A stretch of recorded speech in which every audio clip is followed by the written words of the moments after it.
ಪ್ರೀತಿಯ ದೇವಜನವೇ, ಈ ದಿನದ ದೇವರ ವಾಕ್ಯ, ನೀನು ಮಾಡಿದ ಉಪಕಾರಕ್ಕೆ ಪ್ರತಿಯಾಗಿ ಯೆಹೋವನು ನಿನಗೆ ಉಪಕಾರ ಮಾಡಲಿ, ಯೆಹೋವನು ನಿನಗೆ ಉತ್ತಮವಾದ ಪ್ರತಿಫಲವನ್ನು ಅನುಗ್ರಹಿಸಲಿ ಎಂದು ರೂತಳ ಗ್ರಂಥ 2ನೇ ಅಧ್ಯಾಯ 12ನೇ ವಚನದಲ್ಲಿ ನಾವು ನೋಡುತ್ತಾ ಇದ್ದೇವೆ.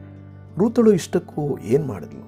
ಅತ್ತೆಯನ್ನು ತಾಯಿಗೆ ಸಮಾನವಾಗಿ, ಅತ್ತೆ ದೇವರನ್ನು, ಅತ್ತೆ ಮನೆಯನ್ನು ತನ್ನ ದೇವರಾಗಿ, ತನ್ನ ಮನೆಯನ್ನಾಗಿ ಸ್ವೀಕರಿಸಿ, ತನ್ನ ಯೌವನ ಪ್ರಾಯದ ಇಚ್ಛೆಗಳನ್ನು ದೂರ ಮಾಡಿಕೊಂಡು ತಾನು ಅತ್ತೆಯೊಟ್ಟಿಗೆ ಅವರ ದೇಶಕ್ಕೆ ಹೊರಟು ಹೋದಳು.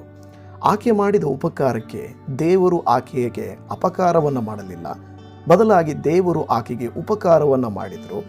ಆಕೆಯ ಹೊಂದಬಹುದಾಗಿದ್ದಂಥ ಜೀವಿತಕ್ಕಿಂತ ಉತ್ತಮವಾದಂಥ ಭವಿಷ್ಯವನ್ನು ದೇವರು ಆಕೆಗೆ ಕೊಟ್ಟನು. ಆ ನಿಮಿತ್ತವಾಗಿ ಈಗಲೂ ಆಕೆಯನ್ನು ನಾವು ನೆನೆಸಿಕೊಳ್ಳುತ್ತಾ ಇದ್ದೇವೆ. ಆಕೆಗೆ ದೇವರು ಪ್ರತಿಫಲ ಕೊಟ್ಟನು, ಉಪಕಾರ ಮಾಡಿದನು. ನಿಮಗೂ ನನಗೂ ಉಪಕಾರ ಮಾಡಲಿಕ್ಕೆ ದೇವರು ಶಕ್ತನಾಗಿದ್ದಾನೆ. ಆಮೇನ್.